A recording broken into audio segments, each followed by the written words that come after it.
NEET தேர்வுகளை பொறுத்தவரை தமிழ்நாடு ஆரம்பத்திலிருந்தே நம்ம நீட் தேர்வுகள் நம்மளுடைய சாதாரண கிராமப்புற மாணவர்கள், ஏழை எளிய குடும்பத்தை சேர்ந்தவர்கள், ஒரு எளிய பின்னணியிலிருந்து மருத்துவராக வேண்டும் என்ற கனவோடு வருகிறவர்களுக்கு ரொம்ப எதிரானது. குறைந்த விலை, நிறைந்த தரம், தங்கள் தேவைகள் அனைத்தும் ஒரே இடத்தில். ஜெயச்சந்திரன் அப்படின்னு, அதுவும் இல்லாம அது மெரிட்டுக்கு எதிரானது அப்படின்னு நம்ம ஒரு கடுமையான நிலைப்பாட்டை தமிழ்நாடு எப்பொழுதுமே கொண்டிருக்கிறது.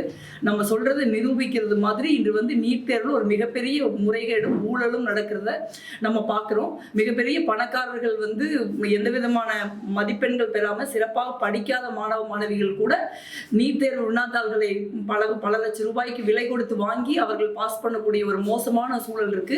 இதனால நம்மள மாதிரி சாதாரண குடும்பங்களை சேர்ந்த ஒரு நன்கு படிக்கக்கூடிய மருத்துவராகணும் கனவுள்ள ஒரு மாணவ மாணவிகளுடைய எதிர்காலம் நரேந்திர மோடி அரசால் நாசமாக்கப்படுகிற ஒரு சூழல் இருக்கு. இன்று தமிழ்நாடு மட்டுமே தொடர்ந்து நீட்டுக்கு எதிர்ப்பு தெரிவித்துள்ள சூழலை தாண்டி இன்று இந்தியா முழுவதும் பாரதிய ஜனதா கட்சியின் கூட்டணி ஆட்சியா இருக்கிற மகாராஷ்டிராவில் கூட நீட் தேர்வு ரத்து செய்யப்பட வேண்டும் ஒரு கோரிக்கை எழுந்திருக்கு. தமிழ்நாட்டை பொறுத்த வரைக்கும் நம்ம தமிழ்நாட்டின் மாண்புமிகு முதலமைச்சர் அவர்கள் அதுக்கு ஒரு கமிஷன் போட்டு அந்த கமிஷனுடைய ரிப்போர்ட்டை 8 மொழிகள் இப்போ மொழிபெயர்த்து வெளியிட்டிருக்காங்க.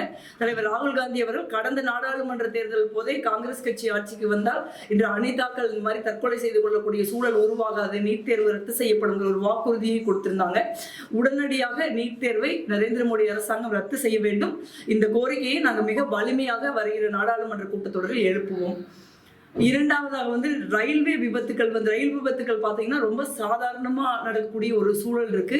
ஒடிசா ரயில் விபத்தோட அதிர்ச்சியிலிருந்தே நம்ம மீள முடியாத ஒரு சூழல் இருக்கிறப்ப மீண்டும் மேற்கு வங்க ரயில் விபத்தில் இவ்வளவு ஒரு கொடூரமான மரணங்கள் நிகழ்ந்திருப்பது அதிர்ச்சி அளிக்கிறது. தொடர்ச்சியாக நரேந்திர மோடி அரசாங்கம் பதவியில் இருந்த 10 ஆண்டுகளில் தொடர்ச்சியாக பார்த்தீங்கன்னா நீங்கள் 4-5 முறை ரயில் கட்டணங்கள் ஏற்றப்பட்டிருக்கிறது. மூத்த குடிமக்களுக்கான ரயில் கட்டணங்கள் இருந்த சலுகைகள் ரத்து செய்யப்பட்டிருக்கிறது. அதே மாதிரி இந்த மாதிரி தொடர்ச்சியாக ரயில்வே விபத்துகள் நடந்தாலும் சரி, ரயில்வேல எந்த விதமான முன்னேற்றமும் ஏற்பட முடியாத ஒரு சூழல் இருக்கு. அந்த அவங்க டிக்கெட் கட்டணத்தை தொடர்ந்து ஏத்துறாங்க. அந்த நிதியெல்லாம் எங்க போகுதுன்னு நம்மளால சொல்லவே முடியல. அதே போல நிறைய இடங்கள்ல பாத்தீங்கன்னா ரயில்வே பாலங்கள்ல மழைக்காலங்கள்ல தண்ணீர் தேங்கி கழுத்தளவு தண்ணியெல்லாம் தேங்கி நிற்கக்கூடிய சூழல் இருக்கு. அதனால மக்கள் மீண்டும் அபாயகரமாக ரயில்வே ட்ராக்கை கடந்து பள்ளிக்கூட பிள்ளைகள்லாம் போறது நம்ம பார்க்க முடியுது. நாங்க தொடர்ச்சியா தமிழ்நாட்டை சேர்ந்த எம்பிக்கள் கரூர் நாடாளுமன்ற தொகுதியை பொறுத்த வரைக்கும் ஏறக்குறைய 11 இடங்கள்ல இந்த மாதிரி பிரச்சனைகள் இருக்கு. நாங்க தொடர்ச்சியா ரயில்வே மீட்டிங்லையும் ரயில்வே அமைச்சகத்திலையும் ரயில்வே போர்ட்லையும் இந்த பிரச்சனைகளை முன்வைக்கிறோம்.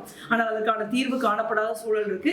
அதே போல இப்ப மதுரையிலிருந்து பெங்களூர் போற வந்தே பாரத் ட்ரெயின் கரூர்ல நின்று போகாது அப்படிங்கிற மாதிரி ஒரு ஜீவோ அவங்க வெளியிட்டிருக்காங்க. மிக நிச்சயமா இது கரூருக்கு இழைக்கப்படுகிற மிகப்பெரிய அநீதி. தொடர்ச்சியாக நரேந்திர மோடி அரசாங்கம் ஒரு தமிழ்நாட்டின் மீது எவ்வளவு காழ்ப்புணர்ச்சியோடு செயல்படுகிறதோ அவ்வளவு காழ்ப்புணர்ச்சியோடு அவங்க கரூர் மேலேயும் செயல்பட பார்க்க முடியுது.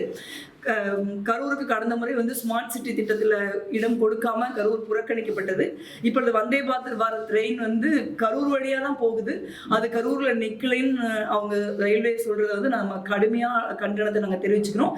இந்த பிரச்சனையும் நாடாளுமன்ற கூட்டத்தொடரில் மிக நிச்சயமாக எழுப்புவோம்.